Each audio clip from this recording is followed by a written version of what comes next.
Today is Monday, November 22nd. I'm Maureen Kyle with your 3 News Now morning update. Thanks for spending a few minutes with me on WKYC Facebook and Instagram pages. And we start with Holly for a check of today's forecast. Hi, Holly. Okay, Maureen, cold and blustery is definitely the story today. And, we haven't moved much from where we started, and we're not going to.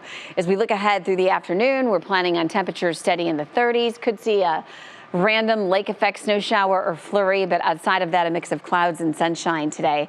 Those winds will make it feel like it's in the teens and 20s. More cold weather as we look towards your Tuesday. Again, very slim lake effect chances. Otherwise, just chilly.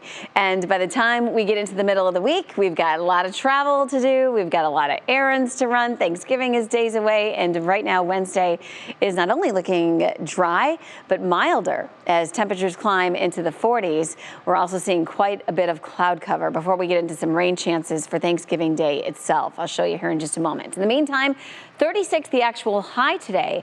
It'll never quite feel like it is the thing with those winds. And they'll be sustained 15 to 25, gusts as high as 40.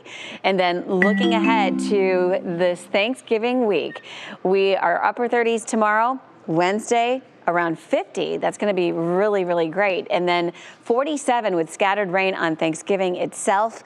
Big holiday weekend coming up. Perhaps you're getting the Christmas tree, putting the lights out. We'll be in the 30s. It'll definitely have a very festive vibe. Maureen, back to you. All right, Holly, thank you. And we start with developing news this morning. At least 5 people have died and 40 injured after a vehicle barreled through a holiday parade in Waukesha, Wisconsin. After the SUV left the scene, you can see people running around in shock, trying to help anyone who was injured. At a press conference, the fire chief says nearly 24 people were taken to the hospital by the fire department and their partners. Authorities say that many others were taken to the hospital by family members and friends. Waukesha's mayor says the parade was supposed to be a time of celebration. My heart goes out to all those affected by this senseless act. My heart goes out to those injured as well as to their families.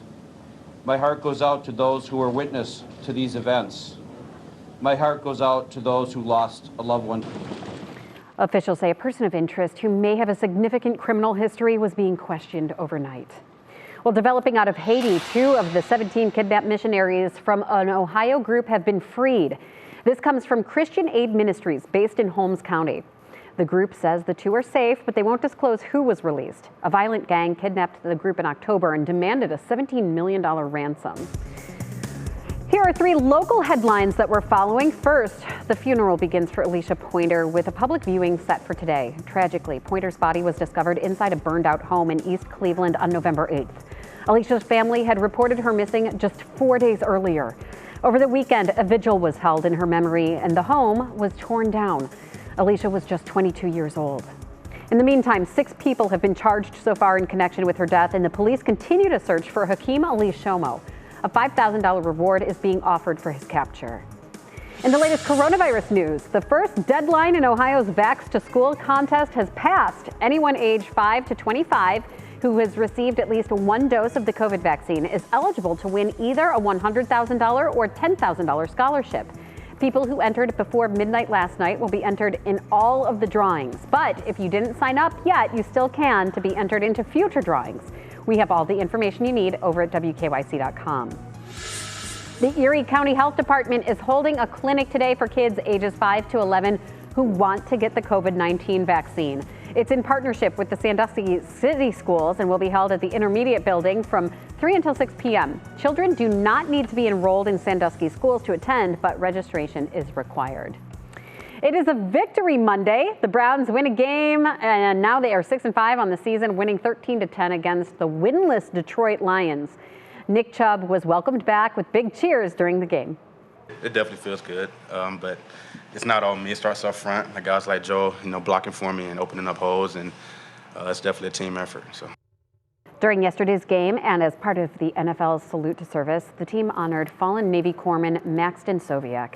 The Berlin Heights native was killed in August terrorist attack at the Kabul airport in Afghanistan. His high school football coach, Jim Hall, was presented with a $100,000 check in Soviak's name for the school's athletic facilities. Just to have the opportunity to I guess, keep Max in our minds, put him out there so that we get the chance to remember him and what he did, his sacrifice for the country. Maxton Soviak graduated in 2017 from Edison High School and was on the wrestling and track teams as well. All right, thank you for taking the time to join me for this 3 News Now morning update. Our digital team will continue to bring you the stories making headlines around Northeast Ohio and the world. Make sure you continue to check our social media pages and WKYC.com throughout the day. I'm Maureen Kyle, and I'll see you tomorrow morning on Go, starting at 4:30 a.m. Have a great day, everyone.